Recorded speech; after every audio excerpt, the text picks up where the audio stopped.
So, if you've got something on already, and please bear in mind that somebody before you may have written something on that type. Please try and be a bit broad-minded about what they possibly may have written on that. So, and don't try and put a suitable riposte in, or be a bit gentle on whoever's likely to use this after you.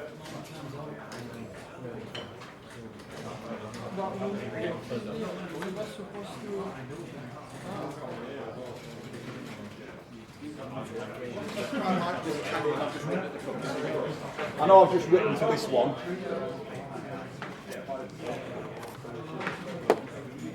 Is it that one?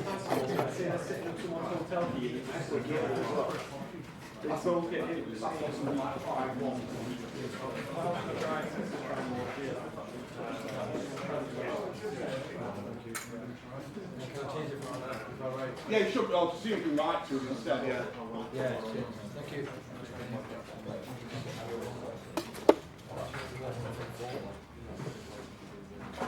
So you get an idea about how much of a string you can write onto it.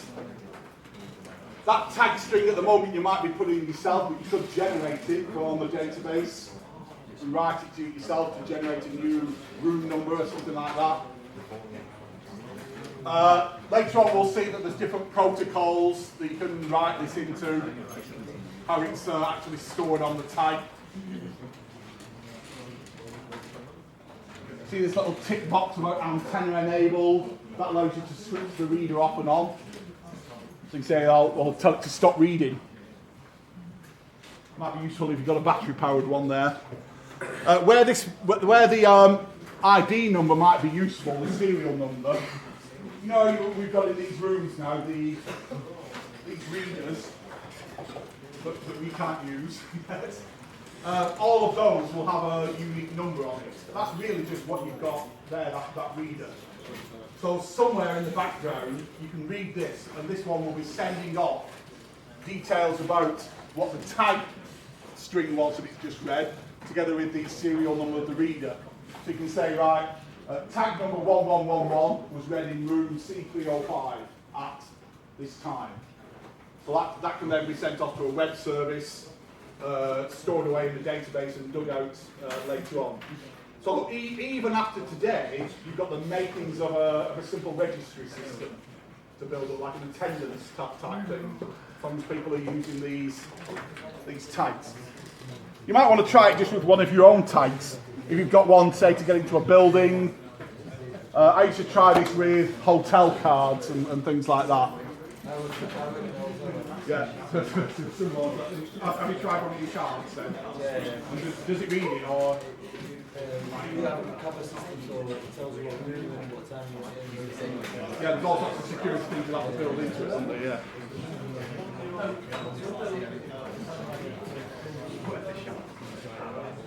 Hiya.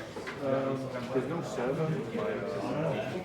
Okay, well then I'll try and find sort of one to sort of perhaps just write on something else, no server.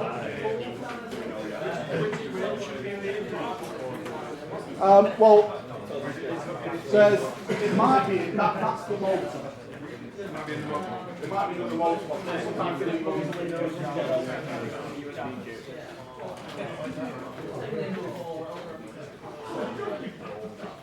Try and judge for yourself how close this has to be before it reads it. Have a look with the RFID. You don't actually have to touch it. It can be about 5 or 6 centimetres away.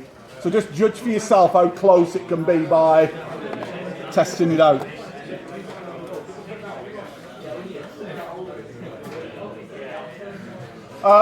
Later on, you'll be writing your own, you'll be reading that data and acting upon it. So try and make a note somewhere of some of your tag IDs you've got. It's easy enough if it's like 11111, that's an easy one to remember. But if somebody's put a complicated string in there, you might just need to make a note of it, because later on you're going to pick up that data and say that if this tag equals this value, then do something with it. So just that's what it's just saying here in later on in these sort of later steps. just jot down, make a note of some of the tag values.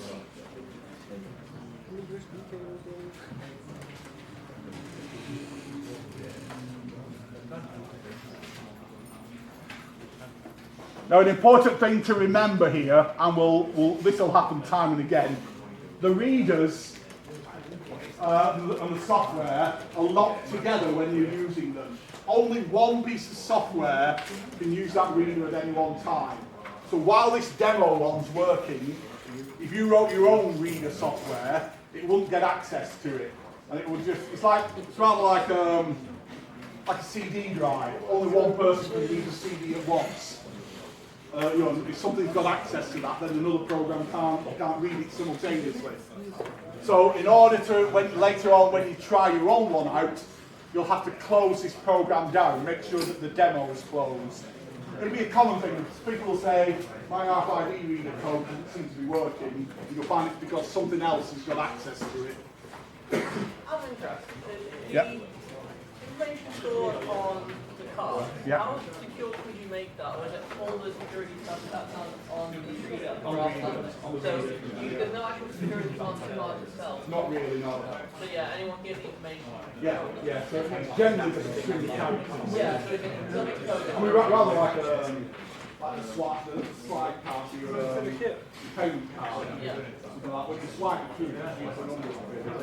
Validation. So anyone can get that information. Yeah. It's not like the chip and pin. Yeah, where the code stored on. There's no code stored on.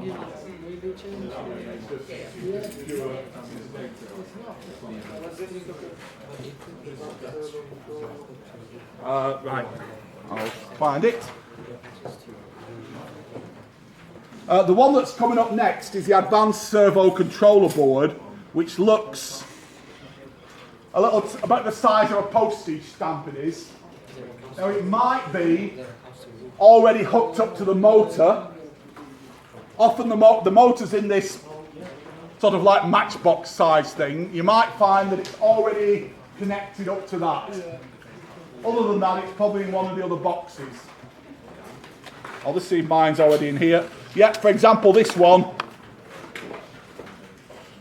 It says well to keep it hooked up permanently, because otherwise you'll end up damaging the pins. So the controller board is this thing like a large stamp size. That's that thing there.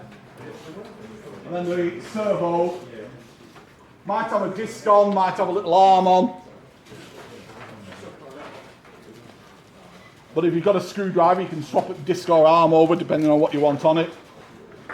If it's not already connected, there's black, red and yellow wires. And you'll see 3 pins with B, R, black and red, and unfortunately it's W for yellow. Black, red and yellow to connect up to. I suspect it used to be white. Well, that's what it is, but it doesn't matter if you get it the wrong way around, it just won't work. And you'll have to swap them around. But I'd suggest once you get it plugged on, leave it on, and then just put it into the box after. Keep it connected to avoid breaking those pins.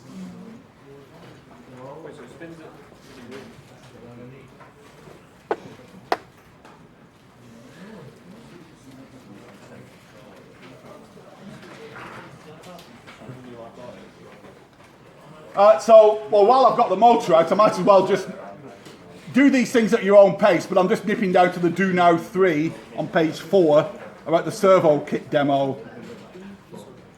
I'll come back to the interface kit in a moment. Sorry, I didn't find any motor servo on my Find the motor. Anywhere? Look it up then. Yeah, it's a fairly big thing, so. I mean, for now, I'll try and find it. If you can jot down on the box, no motor, it might be one of those. No. Just jot on top of this, no motor. You just borrow, swap over between them as you get stuff. I'll try and find a spare motor that we can replace in that box. I'm pretty sure I don't have a motor either. Pretty sure you don't have a motor. So I never go through all the boxes. They're not in that box.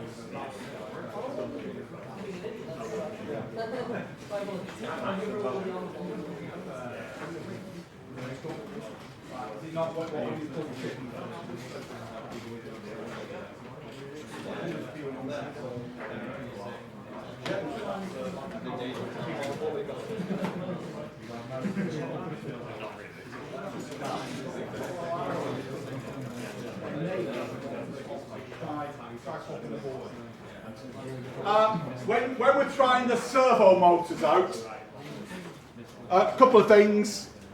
As I say, motors are in this sort of cube box, possibly. The motors are the ones that draw the most power. Things like the readers and the interface kit, they don't really use too much power. But the motors actually are quite on the cusp of what the power supply for the Mac is. And what you sometimes find is if people have been plugging and unplugging USB drives in all day, that it doesn't quite get enough power for this device. It's fine if you reboot it, you reboot the machine, now that can be a bit of a pain. It's also better if you have a powered USB hub.